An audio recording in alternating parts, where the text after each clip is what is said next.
Sumainyo ang Panginoon. At sumaiyo rin. Ang mabuting balita ng Panginoon ayon kay San Lucas. Papuri sa iyo, Panginoon.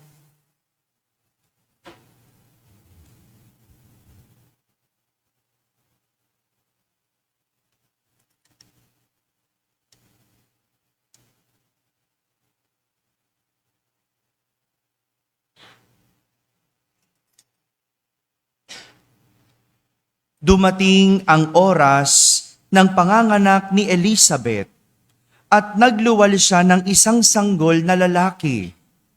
Nabalitaan ng kanyang mga kapitbahay at mga kamag-anak na siya'y pinagpala ng Panginoon at nakigalak sila sa kanya.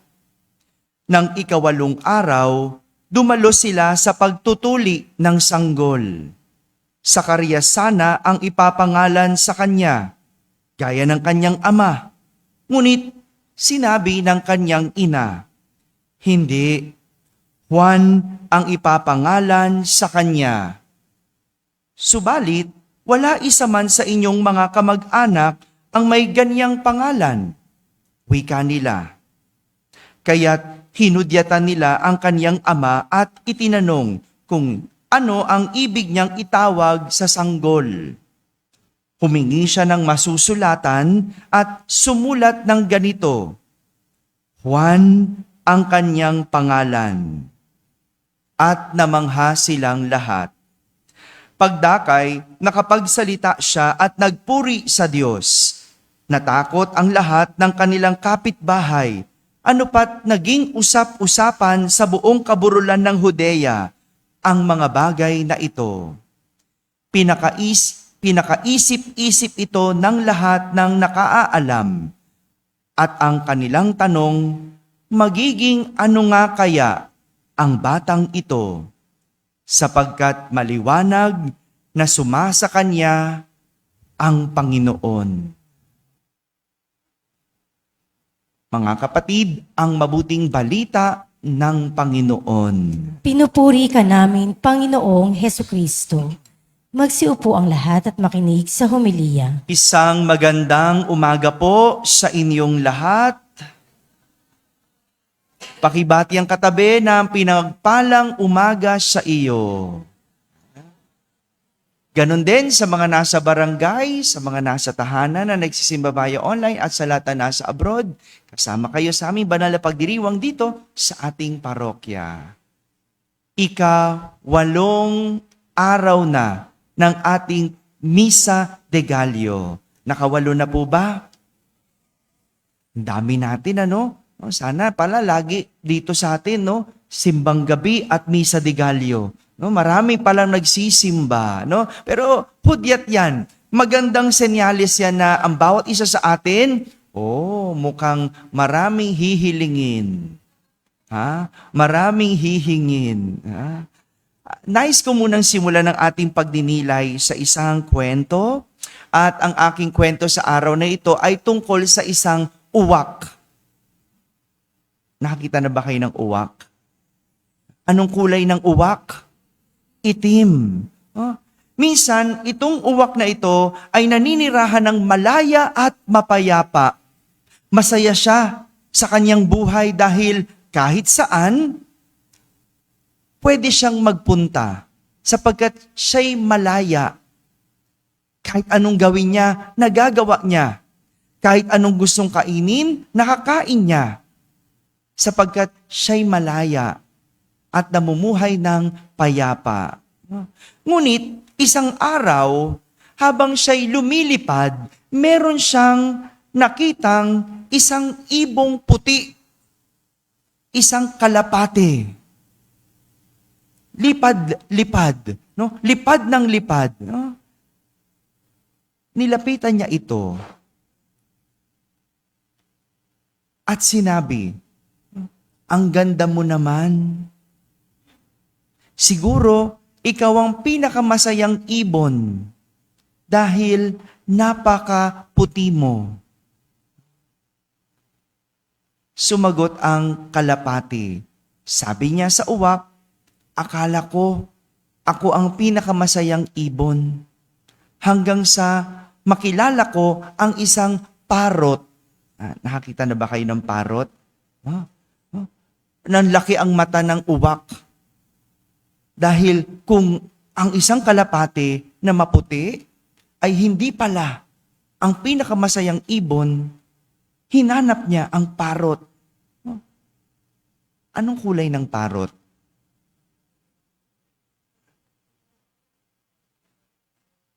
Nang makita ng uwak ang isang parot, nasabi niya sa sarili, tama nga ang kalapati. Ang parot ang pinakamasayang ibon sapagkat marami siyang kulay. Dalawa ang kanyang kulay. Lumapit ang uwak sa parot at sinabi, siguro ikaw ang pinakamasayang ibon dahil dalawa ang iyong kulay. Ako nga, isa lang, itim pa. Sumagot ang parot. Sabi niya, alam mo, akala ko din, ako ang pinakamasayang ibon dahil dalawa ang kulay ko. Hanggang sa makilala ko ang isang peacock. Nakakita na ba kayo ng peacock? Ano Tagalog ng peacock? Pabo. Pabo. Yung pabo. O nga pala. No? Inisip ko pa kagabi yan. Ano pa Tagalog ng peacock? No? Sabi ng uwak, peacock? Pabo? Oo. Mas masaya ang peacock o ang pabo. Hinanap niya ang isang peacock o isang pabo hanggang sa mapunta siya sa isang zoo. Ano Tagalog ng zoo? Wala, Manila Zoo na lang At nang makita ng uwak ang isang pabo o isang peacock, nabighani ito nang ibuka niya ang kanyang balahibo at nakita niya ang dami ng kulay ng balahibo ng pabo. Kaya lumapit ito sa pabo at sinabi, siguro ikaw na nga ang pinakamasayang ibon sa lahat dahil ang dami mong kulay. Sumagot ang pabo, sabi niya sa uwak, alam mo, akala ko din, ako ang pinakamasayang ibon dahil marami akong kulay, dahil ang ganda-ganda ko. Ngunit naiba yon nang makilala kita dahil malaya ka. Nakakapunta ka kahit saan mo gusto. Nakakain mo kahit ano. Samantalang ako nakakulong. Mga kapatid, madalas parang ganito tayo sa ating buhay. Ang dami nating hinahanap kung saan-saan tayo tumitingin para makakita na magpapasaya o magpapakumpleto sa atin. Pero ang nakalimutan natin, tingnan ang ating mga sarili. Ito po ang nais ituro sa atin ng kwento ni Juan Bautista. Sabihin nyo nga po, Juan Bautista. Narinig natin sa ating ebanghelyo ang tanong ng mga marites matapos isilang nina Zacarias at Elizabeth ang kanilang anak. Ang tanong, magiging ano kaya ang batang ito? Matapos kasi pangalanan ang sanggol, ang anak nina Zacarias at Elizabeth ng Juan, nang ibig sabihin, mapagpala ang Diyos. O God is gracious. Sabihin nyo nga po, God is gracious. Nagulat ang mga kamag-anak at kapitbahay sa pangalang ibinigay ng mag-asawa. Sapagkat wala, isa sa kanilang kamag-anak o kapamilya ang may pangalang Juan. Kultura noon. Kahit naman, hindi ba hanggang ngayon, no? Yung pinapangalan yung anak sa magulang. Kaya nga merong mga junior. No? Hindi pa tayo nagkakasya, no? Pinagsasama pa natin minsan yung mga pangalan ng nanay at tatay, hindi ba? Oh, di ba? Oh, kultura noon na ipangalan ang anak sa magulang. Pero takang-taka ang mga marites dahil wala namang Juan sa kanilang pamilya. At yun ang gustong ipangalan. Tamo nga naman to mga marites na to, oh, marunong pa. No? Marunong pa, mapanguna pa. Oh. Maganda naman kasi talaga ang pinagmulan ni Juan. Dahil ang kanyang mga magulang ay tapat sa Diyos sa kabila ng kanilang katandaan at sa kabila ng pagiging baog ng kanyang ina, sila ay napagbigyan ng Diyos. Sila ay nabigyan ng anak at ipinakita ang pagpapala sa kanila ng Diyos. Kaya nga, ang pangalan ay Juan. Ibig sabihin, mapagpala ang Diyos. Talaga naman, sa kabutihan ng Diyos, pinanindigan, hindi lang ng mag-asawa, kundi pati ni Juan, ang pagiging mabuti, pagiging mapagpala ng Diyos. Kaya nga, hindi lang ang mag-asawa ang nabuhay ng mabuti at tapat, kundi higit sa lahat, namuhay si Juan ng mabuti at tapat sa Diyos. Sinikap niyang maging pagpapala ng iba, pagpapala para sa iba, sapagkat ang pangalan niya ay mapagpala ang Diyos. Ang ganda nun, no? Yung pangalan ni Juan, hindi lang pangalan, kundi naging kanyang buhay. Ganyan si Juan, siya yung naging pagpapala para sa iba. Kung maraming tao naghahanap ng pagpapala at biyaya, si Juan, siya mismo ang naging pagpapala at biyaya. Hindi ba ganito tayo? Guilty tayo dahil sa dami nating gusto, marami sa atin kung saan-saan pa nagpupunta para lang makahanap ng biyaya. Tama ba? Di ba? Kung saan-saan ka nagpupunta para lang makahanap ng biyaya. Kung ano-anong ginagawa mo para lang makaramdam ng pagpapala. Kung kani-kanino tayo tumitingin, makaramdam lang ng tayo'y pinagpala. Alam niyo po, minsan, nung ako'y nakaranas ng sobrang kalungkutan sa buhay, no, pakiramdam ko, hindi ako mapalad.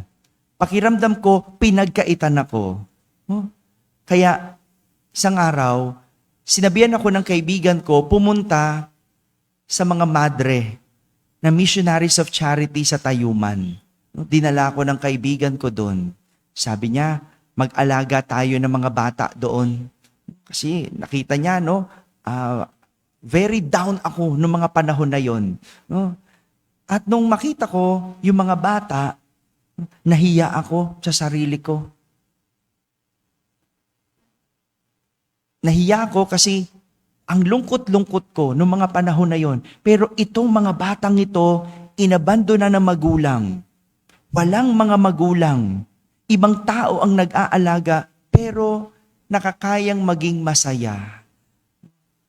Kung minsan, kailangan pa ba nating tumingin sa iba? Para lang maramdaman natin na tayo'y mapalad, na tayo'y biniyayaan, na tayo'y pinagpala. Kung minsan tumitingin pa tayo sa iba at nakikita natin ang pagpapala ng iba, pero hindi ang pagpapala natin. Tumitingin ka sa iba ng kanilang kulay at kutis, di ba? Sasabihin mo, wow, sana all. Napapasana all pa tayo, no? Kung lahat tayo mapuputi, di ba? At hindi tayo hindi tayo magkakaiba. Pare-pareho na lang tayo, no? Ano kaya itsura natin? No? Kaya nga ako minsan, no, pag nanonood ng TV, no, minsan lang ako manood ng TV, Hindi ko nakilala ang mga artista ngayon. Kilala niyo pa ba? Kasi hindi man na talaga ako nanonood ng TV. No? Pagka nanonood ako ng TV, pag nakikita ko, sino yan? No? Di sabihin sa akin nung kapatid ko, ganito, si ganito yan. No? Kasi nalilito ko kasi pare-parehas ang mukha nila. Napansin niyo ba yon? Pare-parehas ng kilay, magkakamuka ang ilong, magkakamuka ang mukha. Di ba? Kasi isa pala ang doktor. Di ba? Kasi pare-parehas na lang. No? Pare-parehas. Meron na tayong standard ng beauty, standard ng ganda. Kaya pare-parehas. No? Pero kung makikita mo lang ang sarili mong ganda, sasabihin mo, pinagpala ka pala. Pero kung hindi mo makita ang sarili mong ganda, kahit anong dami ng biyayang ibigay sa'yo, hindi mo mararamdaman ang pagpapala ng Diyos. Huwag kang tumingin sa iba. Tumingin ka sa iyong sarili. Ikaw ay pinagpala. Ikaw ay biniyayaan. Kaya magandang itanong sa iyo, magiging ano ka sa isang taon? Yun ang magandang itanong. Yun ang magandang pagnilayan. Sa kabila ng binigay sa iyo ng Diyos, sa kabila ng mayroon ka, sa kabila ng natatanging nasa iyo, magiging ano kaya ikaw sa isang taon? Wala lang, ganun pa rin, Father, chismosa pa rin ako. Wala lang, ganun, Father, tambay pa din ako. No? Alam mo, willing-willy talaga ako mag-ikot-ikot dito sa atin. No? Kagabi, nung umuwi ako, nagtatayuan na ng mga, tindahan ng prutas. No? Last year, nagulat ako, no? Hindi ko nakilala yung kalsada kasi puro tindahan ng prutas. Kita niyo ba yon? No? Yung dun sa school, no? Wala na, natakpan na yung school. No? Ang taas-taas noong kahon ng mansanas, kahon ng pongkan, orange, no? Tapos may bubong pa. No? Willing-willy ako maglakad dito kasi ibig sabihin, ang daming pwedeng pagkaabalahan kesa nakikipagchismisan. Oh, paano ka asenso dyan? Ha? Walang mangyayari. Itong lugar natin, pinagpalat biniyayaan. Kailangan mo lang tignan. Kung yung mga ibang lugar nga, mga taga-probinsya, lumuluwas pa dito, makakuha lang ng kalakal, ba't hindi tayo? Ba't hindi tayo yung magtinda ng kalakal? Ba't kaya? Hindi natin naisip yun. Hello? Walang puhunan. Trabaho muna. Kaya nga pero ipon muna. Unti-unti. Kaunti-kunti. Pero meron Meron. Pwede tayong umasenso. Pwede tayong magtagumpay. Tingnan mo lang, anong biyaya meron ka. Huwag kang tumingin sa iba kasi siya may pampuhunan. Teka muna. Magkano meron ka dyan? Yung iba nga nagtitinda plastic, di ba? Titinda ng plastic. Magkano ba puhunan nun? Di ba? Yung iba nagtitinda ng yelo. Magkano ba puhunan nun? Di ba? Magsimula ka muna sa maliit. Tingnan muna anong meron ka. Baka naman magaling kang kumanta. Singer ka pala. Baka naman magaling kang maglinis ng bahay. Mag-mother butler po kayo. Kailangan ko magaling maglinis. No? Ang paanyaya lang, tingnan muna ang sarili. Bago tumingin sa iba. At makikita mo, pinagpala ka pala. Mga kapatid, itong magandang tanong sa atin. Ngayong matatapos na ang taon at papasok ang bagong taon. Magiging ano kaya ako sa bagong taon? Sa halip na humanap sa iba ng biyaya at pagpapala, ikaw mismo ang maging biyaya at pagpapala. At yan ang pinakamagandang maging ikaw ngayong darating na bagong taon, maging pagpapala sa iba. Amen. Amen. Ang pabaong tanong natin sa araw na ito, magiging ano kaya ako sa susunod na taon? Yan ang magandang tignan. Yan ang magandang baunin at itanong sa ating mga sarili. Tandaan, wala sa material ang biyaya at pagpapala. Si Juan, nabuhay ng payak. Ang kanyang kasuotan, balat ng hayop. Ang kanyang kinakain, pulot-pukyutan. So, hindi ibig sabihin, salat tayo ngayong Pasko, hindi tayo biniyayaan, hindi tayo pinagpala. No? Ang tunay na biyaya ay ang pagiging biyaya sa iba. Pagiging pagpapala sa iba. At yan ang magandang maging ikaw sa susunod na taon. Sumainyo ang Panginoon. At sumaiyo rin. Amen. At pagpalain kayo ng makapangyarihang Diyos, Ama at Anak at Espiritu Santo. Amen. Tapos na po ang ating pagdiriwang, humahiking taglay ang pag-ibig at kapayapaan ni Kristo. Salamat sa Diyos.